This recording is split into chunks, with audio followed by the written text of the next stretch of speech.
I went out to be arrested, and as a result of my daughter's advice, I have 5.5 hours of recording of the police bringing guns into my home,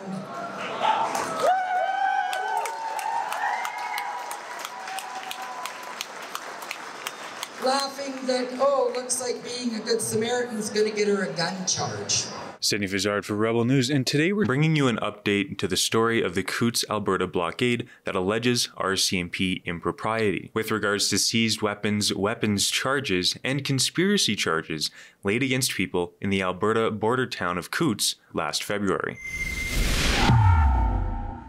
At a recent event to commemorate the 1 year of the anti-COVID mandate blockade, Coutts local Joanne Person took to the microphone to share her story. Joanne was arrested in the early hours of February 14th, 2022, after the execution of search warrants by RCMP. So a search warrant was conducted last night it was at approximately midnight, 12:30, where 3 trailers associated to a group that had arrived separate to the original protesters, but ended up being a part of this whole situation. And this group, we conducted a search warrant into 3 trailers associated to them, resulting in the seizure of weapons, firearms, ammunition. Joanne was charged with possession of a weapon for dangerous purpose and mischief over $5,000. On January 16th this year, her weapon and mischief charges were dropped at request of the prosecutor. And on January 28th this year, she announced she may have evidence suggesting the RCMP planted weapons in her home. Rebel News is not suggesting that the RCMP planted evidence at the home of Joanne Person. We haven't seen or heard Joanne's evidence at this point of this recording. We're reporting what she says as newsworthy, and we will continue to stay on the story as it develops.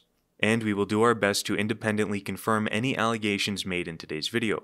But nonetheless, what Joanne is saying is another part of the story of the Coutts blockade that you should hear. With that, you have the basics of this story, and soon we will have a more in-depth report analyzing the situation in full. But for the time being, here is Joanne now telling her story as a Coutts local of the blockade which lifted COVID restrictions in Alberta and catalyzed the former Premier's resignation from politics. Happy anniversary! I'm so proud of every one of you for speaking your truth and standing up for freedom. Our God-given rights. Let's never forget that. And there's no authority greater. On January 27th last year, I found out from 2 older residents who lived in my little border town that there was a convoy of trucks coming to Coutts. My first question to them was, should we make lunches? And we did. We built 84 of them, and people just kept dropping off hundreds more to my vehicle. And I was out there all day loving every one of you. I baked 27 dozen cookies, and the 3 of us made 84 lunches to give to the truckers, and the cafe made hundreds more. I loaded up my car with a sign saying, "We love you truckers, free food and water here." So did many people. It was amazing. It was one of the best days of my life. I spent a lot of time crying that day, tears of joy, for the hope that filled my heart, because I think for all of us, we were losing hope. I realized I wasn't alone, and the desperation I had been feeling was shared with thousands of people who felt the same way. I've been teaching for nearly 30 years, and I saw students whose lives were being destroyed and plagued with uncertainty and despair. Teenagers, and even some younger, were committing suicide. A member of my ex-husband's family was one of those children. I was heartbroken. I felt helplessly bound, like we all did, by the restrictions that were put on us. All of us, but my heart ached for the young men and women who saw no other way out, and it's still an epidemic today. Nobody knew that our tiny village would double or more in population when the truckers came, including many of the men, women, and children that traveled in the convoy. But most of the people who live in Coutts were overjoyed with their presence. Our mayor, not so much, but the rest of the town, yes. The weather turned bitter not long after the arrival of such wonderful people.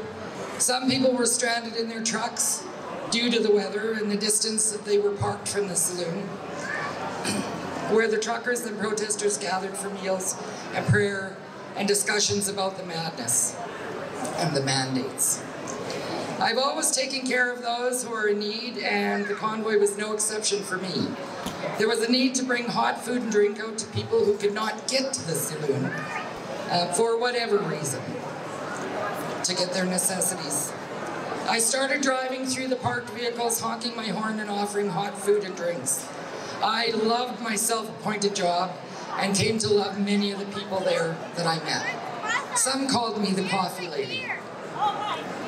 By the end of the weekend, I had a father ask me if his son and his friends could move their trailer onto my lot and get them off the highway. I have a big yard full of gravel, so I said yes. A trailer with 5 young men became my immediate neighbors. A day or so later, Chris Carbert asked me if he could move his trailer onto my yard. Again, I said yes. I saw my yard as a safe place off the highway for people to have their trailers, and why not? I had the room. From that moment on, I left my door unlocked so they could come and go for use of the bathroom or a hot cup of tea that was always available. By day 4, I met a family who had a little girl who was down with a bad cold. I talked to her mom and said that I would be more than happy to take care of her and help her get better. I became friends with her mom and her family, and we remain friends to this day, right, Corey? Of course, the shower was available to all who stayed at my property, but it wasn't long until Corey asked me if she could give my number to a few people because the saloon was getting, in her words, a little bit ripe. Of course, I said yes, and from then on, I added the task of making sure towels got washed twice a day. And I also became a laundry service with the exclusion of folding. That was my deal. I'll wash them, I'll dry them, but you fold them. For many people that came thinking it was a weekend thing, never packed a second pair of underwear. So I loved my job. I loved it every minute. We had community building. Of course, the shower was available to all who stayed on my property, and many, many others. I met Walter, wherever he is. I see him standing over there. One morning as he pulled up and loaded me up with donuts and muffins and coffee to take around to folks down the line. Thank you, Walter. I still thank you, and I'm sure they do too. It was exhilarating to be a part of history in the making and to stand up against the oppression we were all under. The police presence in town was growing daily, and there was constant tension as police tried repeatedly to incite reaction from the peaceful protesters that were standing up for the rights of all of us. I'm so proud of the true Canadian spirit that grew out of love for each other. No one bought into the games being played by the RCMP. Everyone kept the peace and stood strong against the tyranny that we had been living through. Twice I stood on the road and stopped a convoy of police cars that were speeding through town, ignoring stop signs. I feared they would end up running over the little ones who were playing in the streets or walking around our community. I brought this up at our town council meeting because the police were not obeying their own rules. It seems to me that to uphold the law, you must abide by the same laws of your authority, or your authority becomes moot.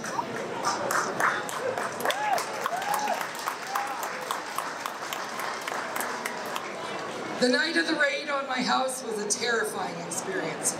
I got out of bed for about the 4th time to be sure.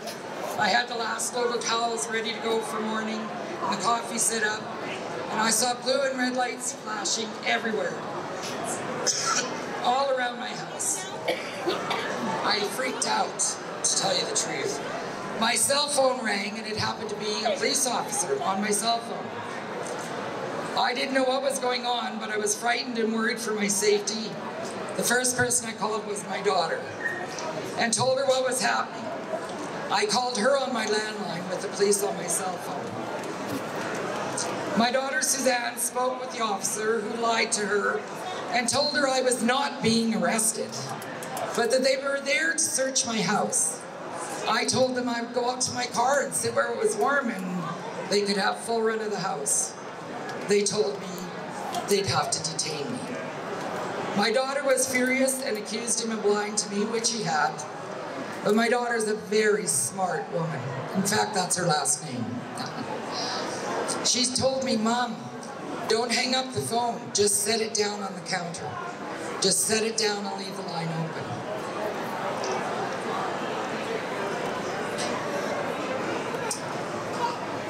And I went out to be arrested.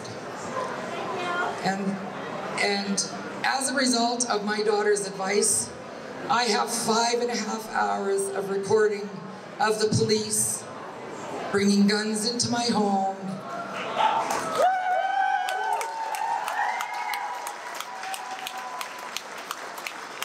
laughing that, oh, looks like being a good Samaritan's gonna get her a gun charge. One guy warmed his pizza up in my microwave. I was brutally manhandled that night. I have a torn ligament in my shoulder, bruised arm, damaged wrist, broken teeth, and a hernia rupture. I was put in a freezing cold cell that was filthy with pathogens from blood, spit, and feces. I was denied my medication for my heart and blood pressure. I was threatened that I better not buzz for help again or I would be in trouble. EMS was eventually called to take my blood pressure, but nobody told me the results. My heart was racing and I was in a cold sweat. I actually feared for my life and prayed.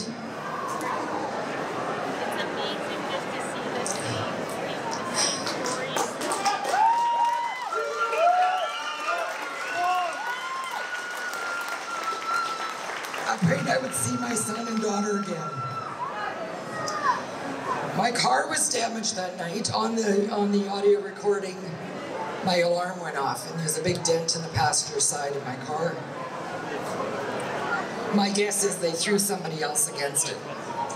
My home was damaged and ransacked. It was disgusting behavior by the very people who were sworn to protect us.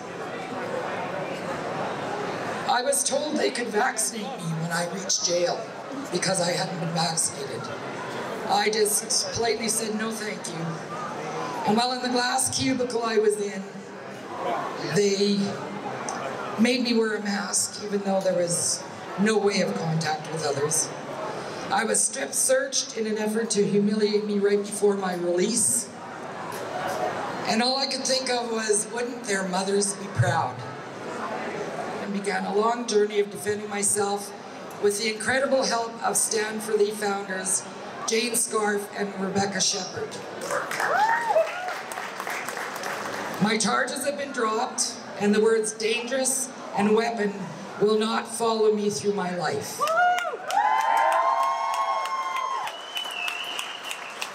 So thank you, Jane and Rebecca. I think it's time to release the recordings to the lawyers who are defending these men. And let the law stand and not bow to the legal system. This is in the works now. I will be doing a press conference in the near future, and it will be open to all media, both the government-controlled and the independent press.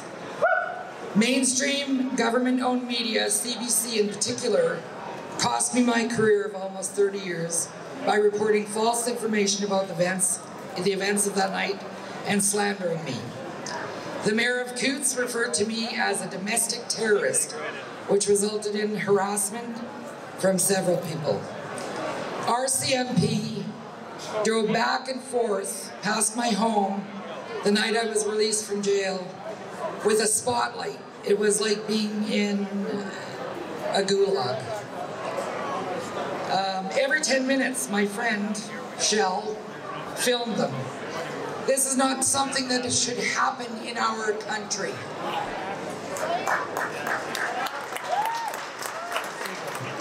I've heard many people say that to look at the Canadian flag, they feel shame. Well, folks, I feel proud. We all should feel proud. The truckers and the convoy of 2022 made me prouder than ever to call this country home. You people and what you did and what we are all still doing has sparked a fire around the world. Every person knows the Canadian flag.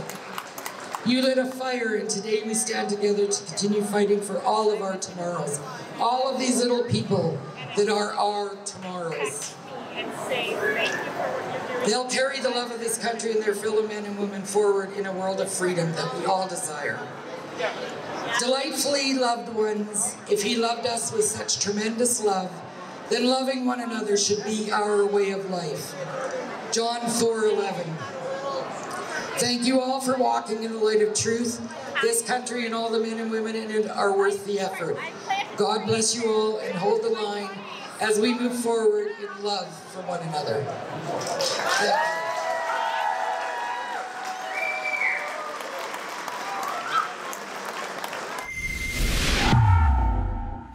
To check out our latest project on the Public Order Emergency Commission, go to TrudeauOnTrial.com.